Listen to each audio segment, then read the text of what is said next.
또 기도할 때에 이방인과 같이 무엇하지 말라 그랬습니까?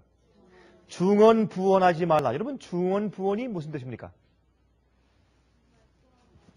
한 말을 또 하고 또 하고 또 하고 반복해서 하는 말을 의미하는 것이죠. 그러면 이 중언부언하는 것은 무슨 기도의 형식을 의미하겠습니까, 지금? 무슨 기도의 형식이 중언부언하는 것입니까? 마음이 없이 하는 형식적인 기도겠죠. 그런데 그것 말고 이러한 기도를 우리가 명칭하는 어떤 단어가 있습니다. 그것을 뭐라고 합니까? 주문을 외운다고 합니다. 그렇죠? 주문을 외운다고 합니다. 이교인들이 자기들 신에게 경배하고 예배할 때 외우는 주문, 그것이 중언부언입니다. 그것은 무서운 신과 그 다음에 이 땅에 그 신의 진노를 풀려고 애를 쓰는, 그래서 그 신의 저주와 심판을 피하고 축복을 받으려고 하는 아주 이기적이고 또한 두려운 동기에서 예배하려고 하는 그런 사람들의 기도가 주문입니다. 성경을 말하기를 예수께서 말씀하실 때 너희가 기도할 때 이방인과 같이 중언부언하지 말라. 왜? 너희가 기도하는 대상은 그러한 분이 아니다. 그렇게 말씀하는 겁니다.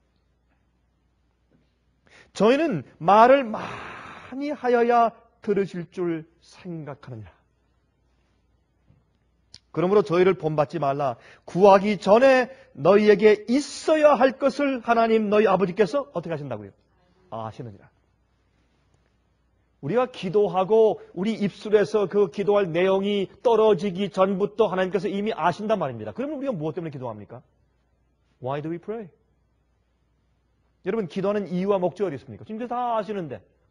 기도는 하나님께 우리가 어떤 생각을 가지고 있고 무엇이 필요한지 알아서 하나님을 설득하기 위해서 하는 것이 아닙니다. 기도는 하나님의 뜻에 내 마음을 맞추기 위해서 조율하는 과정이 기도입니다. 기도는 하나님을 내게로 내려오시게 끌어당기는 것이 아니라 내가 하나님께로 올라가는 것입니다. 그래서 성경은 우리가 은혜의 보좌 앞에 담대히 나아간다고 말했습니다.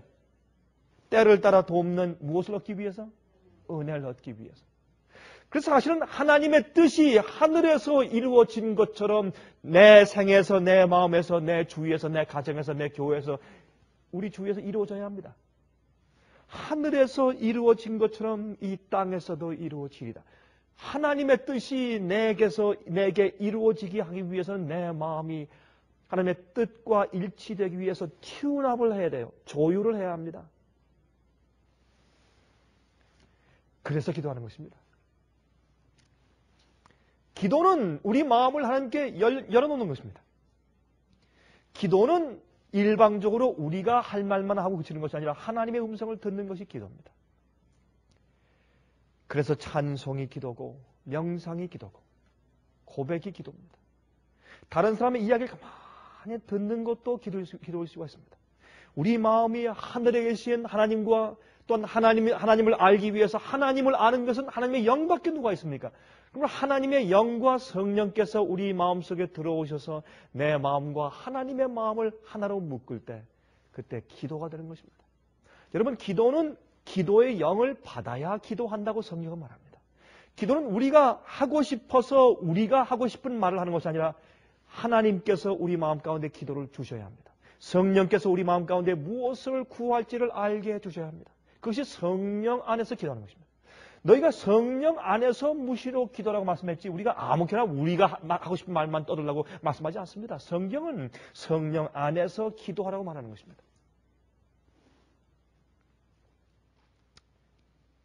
그래서 하나님께서는 우리의 심정을 다 아시고 우리가 울먹거리면서 하나님 어쩌면 이렇습니까? 라고 말하려고 이제 울먹거릴 때 이미 다 하시는 겁니다. 전 그래서 조금 지나친 얘기인지 모르지만 어떤 때 말이죠. 제가 기도하기 위해서 무릎을 딱 꿇고 제가 어떤 때 기도할 때 말이죠. 어떤 때 꼭 그렇게 하고 싶은 생각이 있어요. 정말 제 머리를 이 칼펫, 우리 한국말로는 방바닥에 하지만 우리 미국엔 방바닥이 없습니다. 칼펫 바닥이지. 정말 칼펫 바닥에 이마를 대고 기도하고 싶은 때가 종종 있습니다. 여러분은 모르겠습니다만. 그건 꼭 그렇게 해야지만 내 기도가 간절해서가 아닙니다. 그렇게 해야지만 주님께서 내 기도를 응답하실 것이기 때문에 그런 것이 아닙니다. 주위에 보는 사람이 아무도 없는데, 가족도 날 보지 않고 나 혼자 지금 기도하고 있는데, 내가 뭐 서서 기도하든지 무릎 꿇고 기도하든지 내가 앉아서 기도하든지 무슨 상관이 있겠습니까마는, 그러나 어떤 때는 제가 꼭 무릎을 바짝 꿇고 제 이마를 땅바닥에, 아니 칼펫에 대고서 기도하고 싶은 그런 충동이 생기는 것입니다. 그것은 제 마음의 태도를 의미합니다.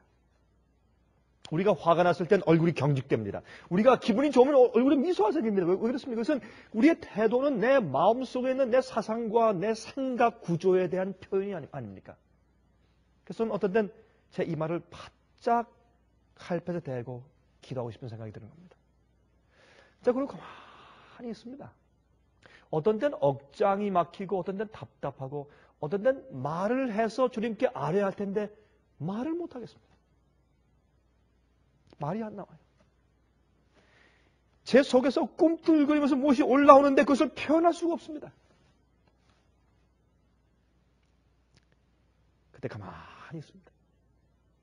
가만히 있으면, 가만히 있어도 하나님과 제 마음이 통해서 한 1시간 정도 기도한 것처럼 한 10분만 그렇게 머리를 대고 가만히 있어도 제 마음을 다 읽으시고 이렇게 말씀하시는 것 같습니다.